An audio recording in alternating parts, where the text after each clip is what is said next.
Salut la team, j'espère que vous allez bien. Aujourd'hui on se retrouve pour une nouvelle vidéo dans la série Astuces et aujourd'hui on va découvrir ensemble comment faire pour naviguer sur internet de manière anonyme, de manière sécuritaire et éviter que votre historique de navigation soit accessible à votre fournisseur d'accès à internet ou bien d'autres organismes. Ce qu'il faut savoir, et je pense que beaucoup de personnes ne le savent pas, si on va directement sur navigateur privé, beaucoup de personnes se disent qu'une fois qu'on active le navigateur privé, que ce soit sur Google Chrome, Firefox ou un autre navigateur internet, et bah à partir de ce moment-là, tout est sécurisé, le fournisseur d'accès ne peut pas accéder à notre historique de navigation, c'est totalement faux. Grosso modo, le navigateur privé permet d'éviter certains cochis sur certains sites, mais grossièrement ça permet juste, on va dire, de ne pas enregistrer d'historique sur votre ordinateur, mais c'est quand même accessible. L'historique de navigation d'un navigateur privé est quand même accessible pour le fournisseur d'accès à internet.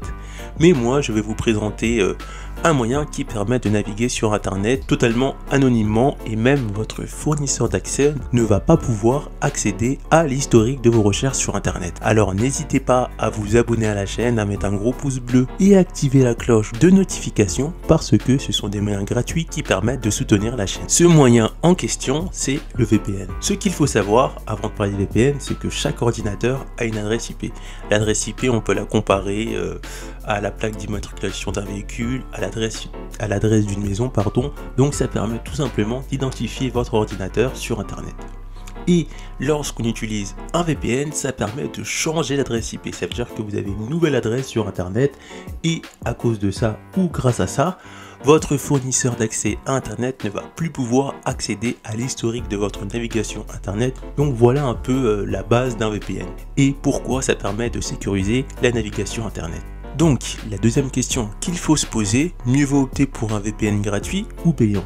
Encore une fois la réponse elle est évidente, tout comme le dit ce proverbe, si c'est gratuit c'est vous le produit. En l'occurrence dans ce cas là, c'est vos données qui sont le produit. Parce que un VPN qui est gratuit, certes, vous n'allez pas payer, mais forcément, le gars qui a créé le VPN, s'il veut avoir de l'argent, il va récupérer vos données et les vendre.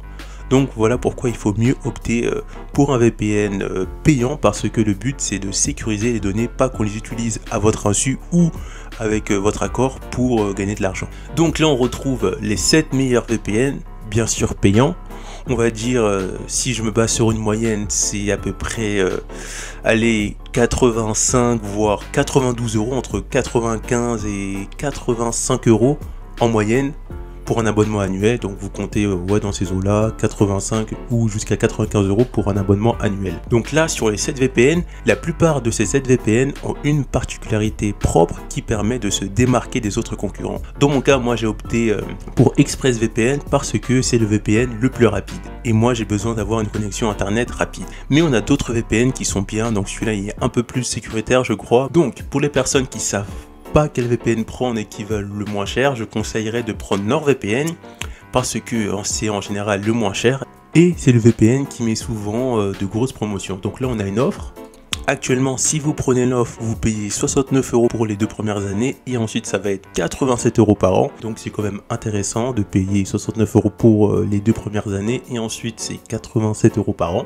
Donc voilà, je mettrai également le lien de ce site en description et si ça vous intéresse vous pouvez opter pour le VPN qui vous intéresse le mieux en lisant les particularités de tous ces VPN.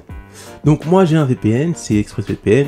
À partir du moment où j'active mon VPN, mon fournisseur d'accès ne peut plus accéder à l'historique de ma navigation internet. Une chose intéressante, si jamais vous êtes dans un pays étranger, ça peut être l'Allemagne, l'Angleterre ou la Chine et que vous voulez aller sur un site français et que ce site n'est pas disponible parce que votre adresse est localisée en Chine ou en Angleterre, vous pouvez prendre un VPN et mettre comme localisation France et vous allez pouvoir à nouveau accéder à ce site en question.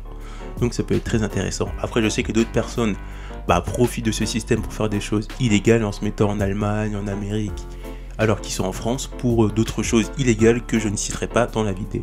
Du coup voilà, après vous pouvez aussi prendre un abonnement par mois, c'est entre 10, 15, 20 euros peut-être, en fonction du VPN ça peut être moins cher, mais c'est pas vraiment idéal parce que c'est beaucoup plus cher que si vous prenez un abonnement annuel. On arrive à la fin de cette vidéo, j'espère que cette vidéo t'a plu. Si ça t'a plu, n'hésite pas à t'abonner à la chaîne et on se retrouve pour une prochaine vidéo. A plus la team!